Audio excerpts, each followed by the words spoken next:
Bismillahirrahmanirrahim. Assalamualaikum warahmatullahi wabarakatuh. Ketemu lagi bersama saya Indra Faizal.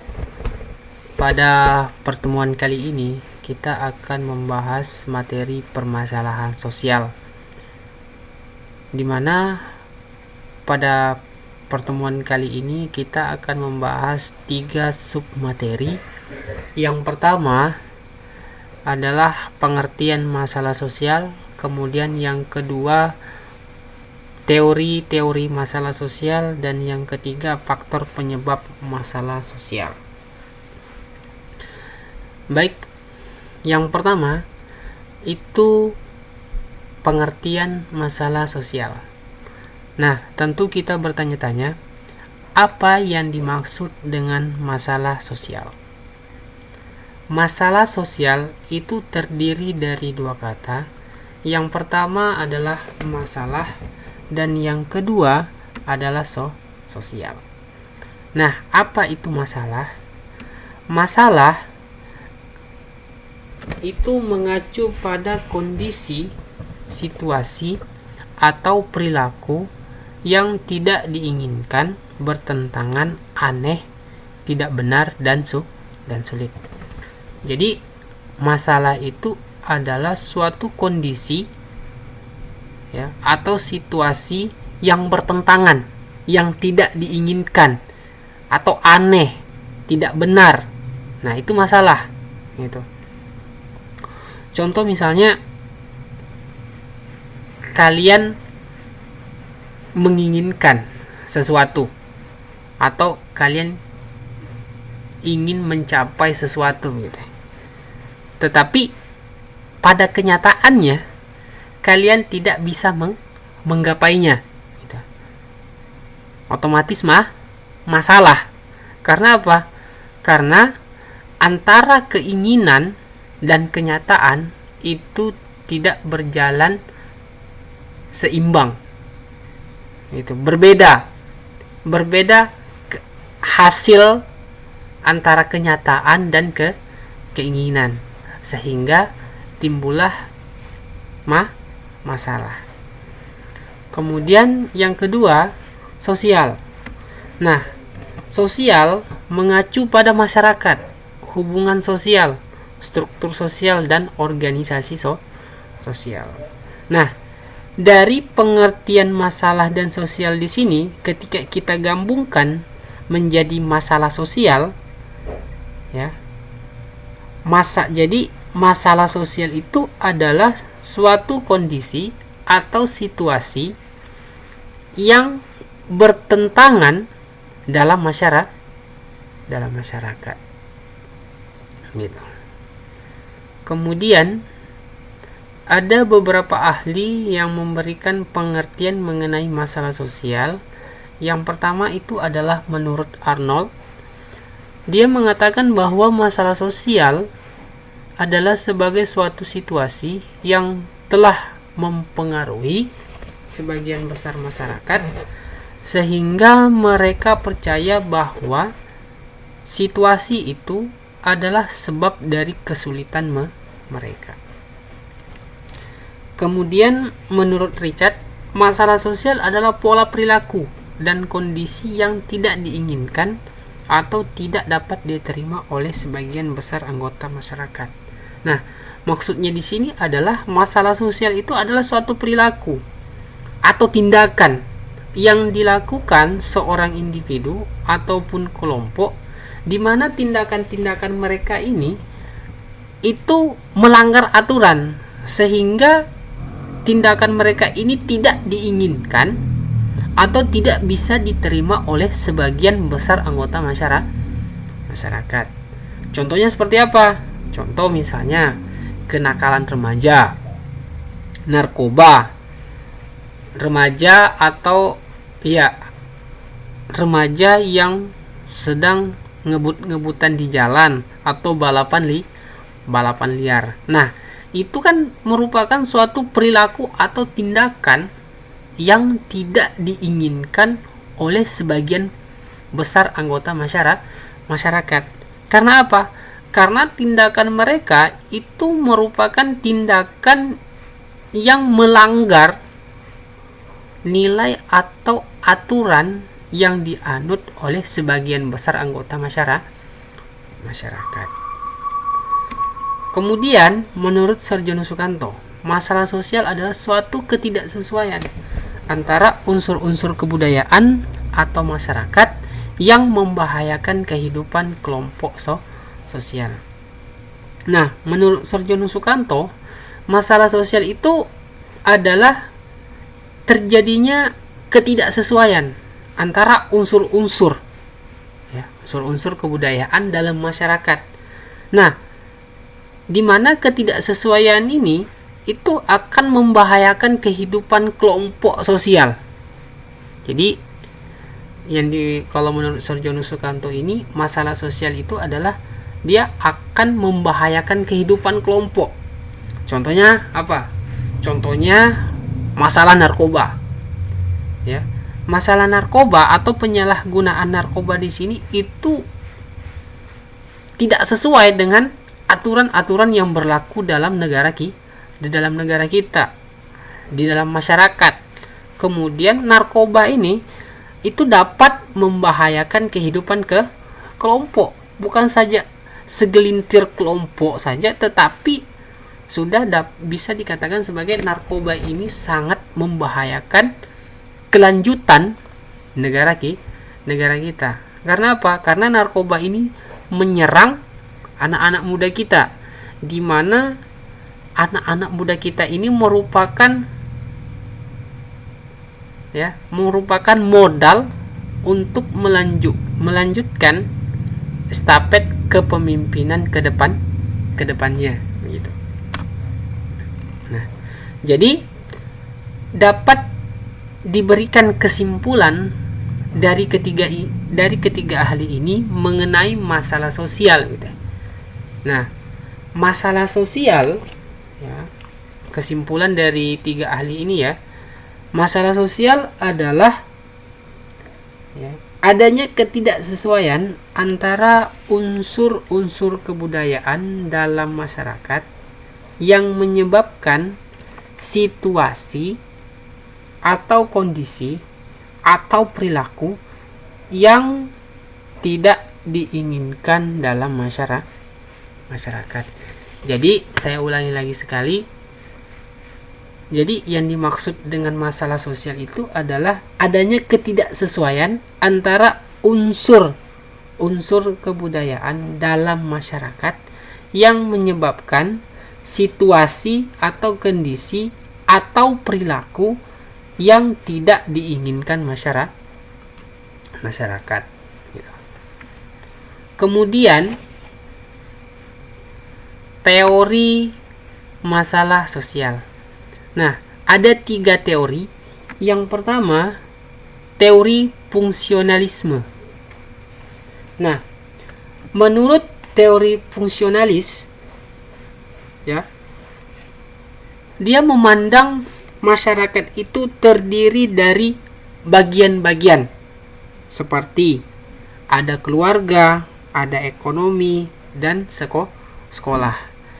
Di mana bagian-bagian ini itu memiliki fungsinya masing-masing. Contoh misalnya keluarga itu berfungsi membesarkan anaknya. Kemudian sekolah berfungsi mengajarkan pengetahuan kepada anak-anak.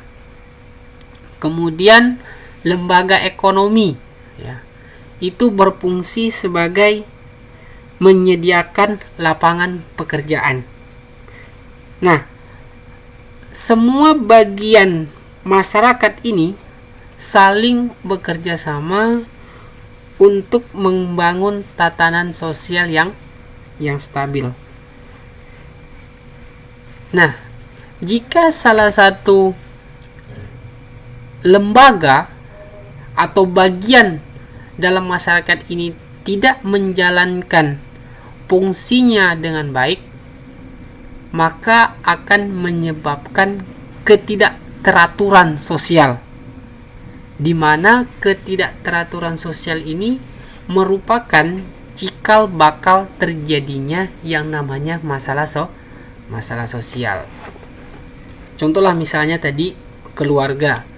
Ketika keluarga tidak menjalankan fungsinya, dalam hal ini adalah mendidik anaknya dengan baik-baik, maka akan menyebabkan masalah sosial. Apa contohnya? Contohnya kenakalan remaja. Nah, kalau misalnya keluarganya itu tidak mendidik anaknya, tidak memberikan pengajaran secara baik, maka akan menyebabkan anak ini nakal, akan melakukan tindakan-tindakan yang tidak sesuai dengan nilai atau norma yang dianut oleh masyarakat. Balap liar mungkin, kemudian ngebut-ngebutan di jalan, ngelem di jalan. Karena apa? Karena keluarga tadi itu tidak menjalankan fungsinya secara baik. Atau misalnya lagi dalam lembaga ekonomi lah, dia tidak menjalankan fungsinya secara baik. Dalam hal ini dia tidak menyediakan lapangan pekerjaan dengan baik, sehingga akan menimbulkan masalah sosial dalam bentuk apa? Dalam bentuk banyak pengangguran. Karena apa? Karena lembaga ekonomi ini tadi tidak menjalankan fungsinya dengan baik, di mana tidak membuat atau tidak menyediakan lapangan pekerjaan sebanyak-banyaknya. Kan itu. Nah, tapi apabila misalnya lembaga-lembaga ini menjalankan fungsinya dengan baik, ya, maka masalah sosial itu tidak akan terjadi. Jadi bisa disimpulkan bahwa menurut teori fungsionalisme ini, ya, terjadinya suatu masalah sosial itu ketika, ya, bagian-bagian dalam masyarakat itu tidak menjalankan fungsinya secara baik. Gitu. Kemudian menurut atau dalam teori fungsionalisme ini itu dia memiliki dua pandangan. Yang pertama itu pandangan patologi sosial. Nah, menurut pandangan ini dia memandang masalah sosial itu bagian suatu penyakit atau bagaikan suatu penyakit. Bagaikan suatu penyakit sosial, ya, dalam tubuh manusia. Ya. Penyakit ini disebabkan oleh salah satu sistem, organ atau sel tubuh tidak bekerja dengan baik. Nah, contoh penyakit sosial itu seperti kejahatan, kekerasan, kenakalan remaja, dan lain-lain. Kemudian pandangan yang lain yaitu pandangan disorganisasi sosial. Nah, menurut pandangan ini, ya, masalah sosial itu bersumber dari proses perubahan sosial yang cepat, seperti terjadinya revolusi kebudayaan di Tiongkok pada tahun 1966 sampai 1976. Perubahan sosial yang cepat dapat mengganggu norma dalam masyarakat. Ketika norma melemah dalam masyarakat, masalah sosial seperti pencurian, kekerasan, dan penyalahgunaan obat-obatan serta kegiatan negatif lainnya itu akan merajalela dalam masyarakat. Itu. Kemudian teori konflik. Nah, menurut teori konflik, terjadinya suatu masalahnya itu atau timbulnya suatu masalah karena terjadinya konflik-konflik sosial, ya, seperti konflik rasial, konflik politik, konflik etnis, konflik gender, dan lain sebagainya. Nah, kemudian menurut teori konflik ini itu memiliki dua pandangan juga. Yang pertama itu adalah pandangan teori Marxisme, ya, pandangan teori Marxisme.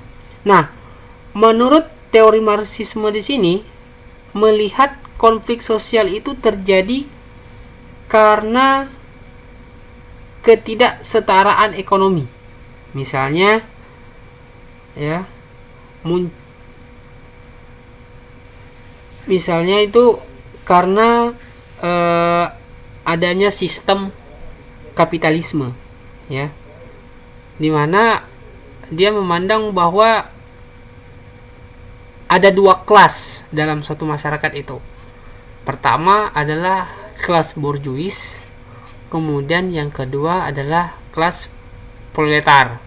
Nah, di mana kaum borjuis ini atau kelas borjuis ini merupakan kelas orang-orang yang memiliki kekayaan atau modal yang banyak.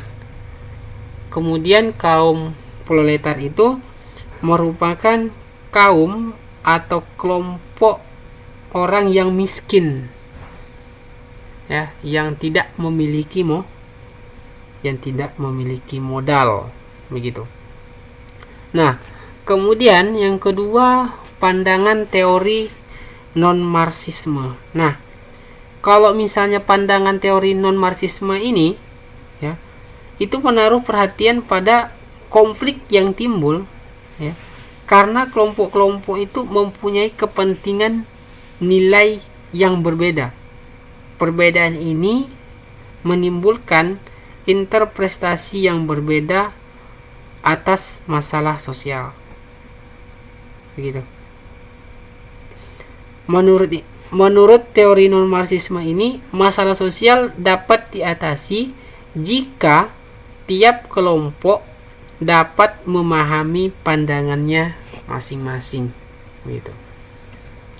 Kemudian yang ketiga itu yang terakhir, teori interaksionisme simbolik. Nah, ini berbeda kedua pandangan ini, ya. Teori interaksionisme simbolik ini berbeda dengan teori fungsionalisme dan teori konflik. Nah, menurut teori interaksionisme simbolik ini, dia melihat masalah sosial itu sebagai produk masyarakat, ya. Atau misalnya yang kedua ini, teori fungsionalisme ini dan teori konflik itu, dia melihat masalah sosial itu sebagai produk masyarakat, gitu. Nah, kalau berbeda dengan teori interaksionisme ini, dia melihat masalah sosial itu sebagai interaksi simbolis antara individu yang tidak mempunyai masalah sosial dan individu yang mempunyai masalah sosial. Umumnya, interaksi simbolis adalah interaksi antara seseorang dan orang lain yang diatur oleh makna yang menghubungkan tindakan dan reaksi mereka. Kemudian teori ini juga memiliki dua pandangan. Yang pertama itu adalah pandangan teori labeling. Nah, menurut teori ini, suatu kondisi sosial kelompok atau masyarakat tertentu dianggap bermasalah karena kondisi itu sudah dicap bermasalah. Yang kedua itu konstruksionisme, ya, konstruksionisme sosial, melihat bahwa individu yang menginterpretasikan dunia sekitarnya secara sosial mengkonstruksi realitas sosial. Oleh karena itu, masalah sosial juga merupakan konstruksi manusia. Dalam konstruksi realitas sosial, ada kalanya individu lebih sering berinteraksi dengan orang-orang yang mendefinisikan kejahatan sebagai suatu yang positif. Hal ini membuat dia cenderung untuk melakukan kejahatan. Proses seperti ini merupakan proses asosiasi diferensiasi. Nah, itu menurut 3 teori tentang masalah sosial. Kemudian yang terakhir, faktor-faktor penyebab masalah sosial. Nah, faktor-faktor penyebab masalah sosial di sini itu ada 4. Yang pertama, faktor ekonomi. Yang menjadi penyebab permasalahan sosial adalah kemiskinan. Nah, kemiskinan ini merupakan masalah sosial ya, yang sering kita rasakan, sering kita amati, dan sering kita lihat. Orang miskin, orang yang tidak, istilahnya yang tidak memiliki penghasilan. Nah, kemiskinan itu terbagi dalam 2 bentuk ya. Ada kemiskinan kultural dan ada kemiskinan struktural. Nah, kalau kemiskinan kultural ini ya, itu kemiskinan yang disebabkan oleh budaya mereka ya. Seperti rasa malas, kemudian boros dalam mengelola uang, kemudian tidak disiplin. Kita lihatlah contoh misalnya, ada tidak orang yang malas itu kaya? Tentu tidak. Orang yang kaya itu rata-rata adalah orang yang rajin mencari rezeki. Sementara orang yang malas akan merasakan yang namanya miskin. Nah, jadi kalau kemiskinan kultural ini adalah kemiskinan ya, yang dialami seorang individu itu karena berasal dari dalam dirinya sendiri, seperti rasa malas mereka, kemudian rasa atau tingkah laku boros mereka, kemudian kurang disiplin. Nah, tuh. Kemudian kemiskinan struktural. Nah, kemiskinan struktural di sini adalah kemiskinan yang disebabkan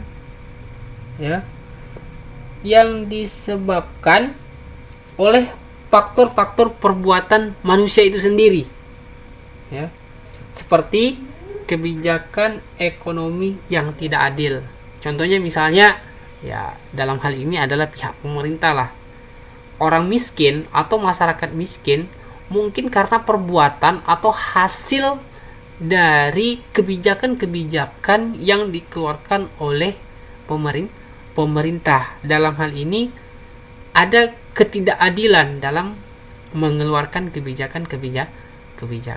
Contohnya misalnya pemerintah mengeluarkan kebijakan BLT, bantuan langsung tunai. Dalam hal ini BLT itu sebenarnya untuk bantuan orang-orang miskin. Nah, kan itu.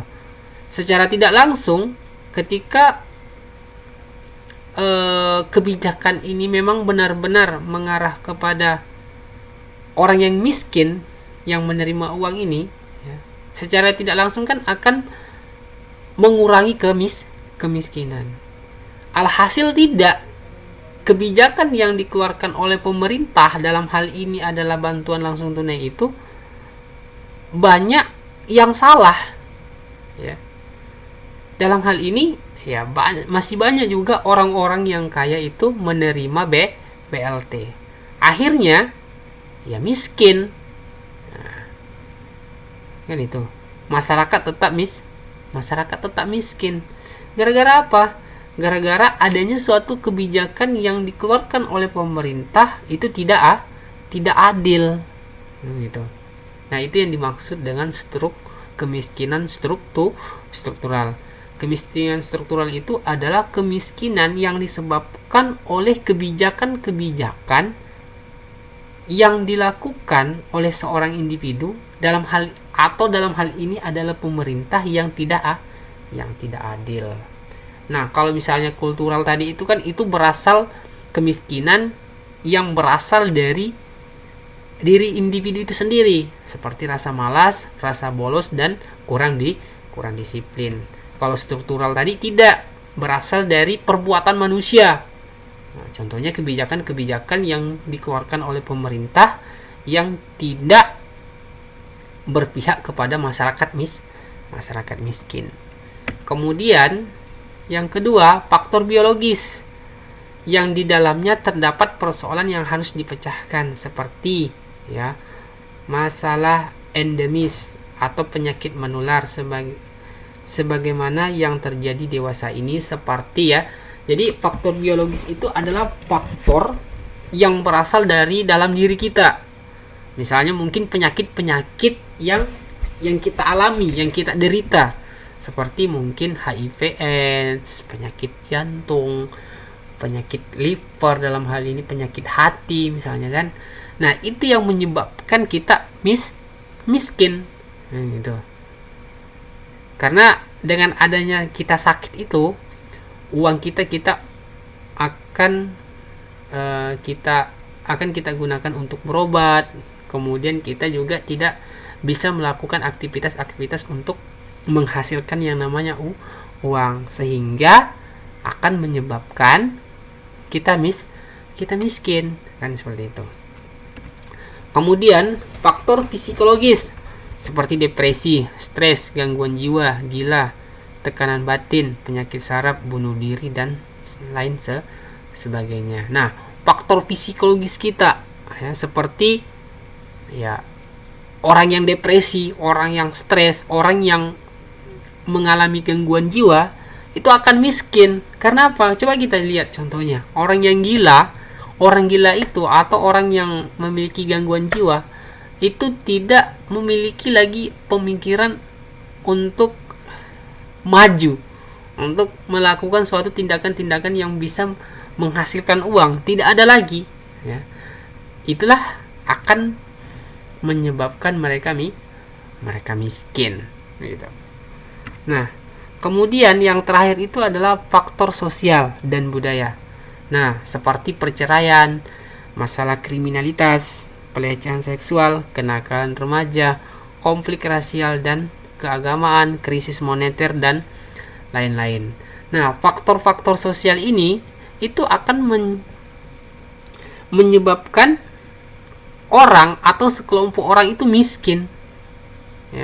Contoh misalnya kriminalitas, kemudian kenakalan remaja, perceraian misalnya. Oke lah, misalnya contoh perceraian, saya ambil contoh perceraian. Mungkin pada saat waktu mereka belum cerai, hidupnya bahagia sekali, penghasilannya itu banyak sekali. Tetapi ketika mereka bercerai, secara tidak langsung penghasilan mereka itu akan berkurang. Karena apa? Karena sudah terbagi dua, kan itu. Nah, ini akan menyebabkan mereka miskin. Karena apa? Karena yang dulunya mungkin penghasilannya mereka itu lebih dari 5 juta atau sampai 10 juta per bulan, tetapi setelah bercerai udah berkurang penghasilannya itu.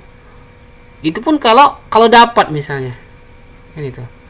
Nah, itu akan menyebabkan mereka miskin.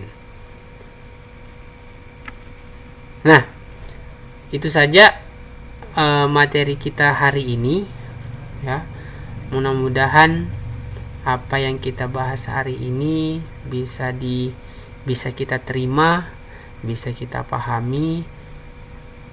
Demikian pertemuan kita kali ini. Saya sudahi. Billahi taufik wal hidayah.